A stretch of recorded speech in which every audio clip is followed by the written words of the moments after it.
The government at the moment is planning on keeping foreign aid below what it was. So essentially, it was 0.7% of national income, and ministers reduced it to 0.5% this year, which is a cut of almost £4 billion. Right, so that's a lot of money. A lot of money that's no longer going to some of the most deprived areas in the world. People who are suffering from all kinds of things, absolute poverty, total homelessness, a lack of basic necessities like clean drinking water and enough food and clothes and shelter. Things like toilets, all really basic stuff, and of course, medical care and all these things. So that's a lot of money for that kind of initiative. And these MPs actually want to increase it back to 0.7% in 2022. And there's going to be a vote on it next week in the House of Commons. Although when this video comes out, it may be this week. Depends on when it comes out. So basically, it's going to happen the same week that the government hosts world leaders at the G7 summit. So that's going to be quite a big statement, and it will undermine Boris Johnson and the rest of this government significantly if it succeeds. Do I think it'll succeed? No, I don't, because I think, honestly, Labour is very sheepish in this regard.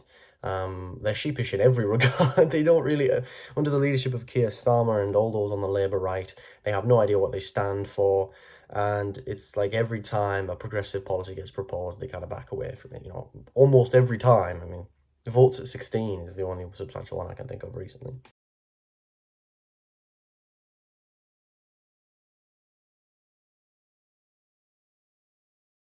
I think the UK is really, really not showing its best side in trying to make that happen. Let's be honest, the City of London, most of the wealth there is controlled by people who aren't actually British. They are foreign nationals who are very, very, very wealthy individuals.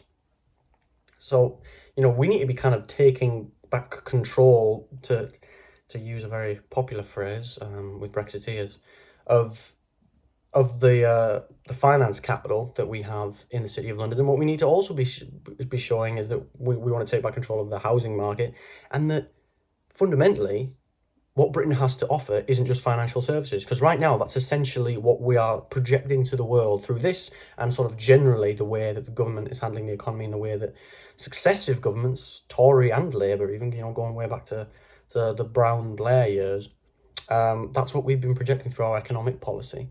Personally, I think Britain should become in like a sort of industry leader, especially when it comes to renewable energy. I definitely think we could create our own version of Silicon Valley. I mean, in Ireland, they have the Silicon Bog, as it gets called. So why can't we have our own thing? I think we have some of the best and brightest scientists in the world, and I really wish that the kind of the angle the government were going for, and the trajectory of the future of our economic policy was more centered on that, on innovation and on industry and energy and, infrastructure, those kind of things. But that's it. It sets a bad precedent, basically. And I really hope it doesn't kneecap the talks before they even get started.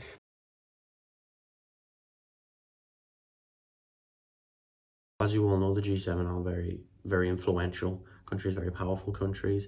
Their influence on the global stage is slipping, but what is great to see is them actually using their influence and their power and their wealth for positive things to help developing countries, poorer countries, with worse healthcare infrastructure and things like that, because the G7 have put forward their support for this program called the COVAX program, which is essentially a program that will involve trying to supply poorer nations around the world with well over 1 billion COVID vaccines, doses of different COVID vaccines. So that is astronomical. That's really, really a positive sign.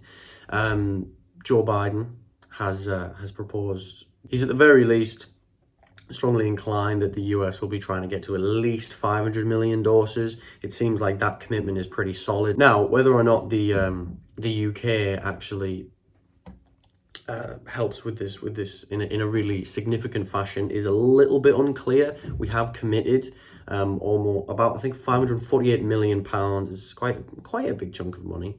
But you know, when it comes to global development and things like that, that kind of money just disappears very, very quickly.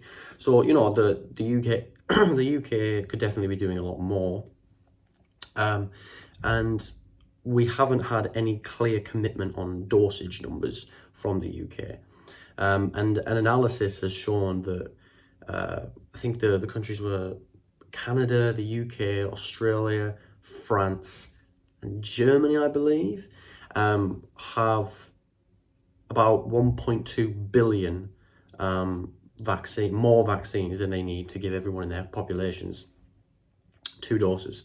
So clearly there's a huge chunk of what's needed to vaccinate the whole world just sat right there, ready to go.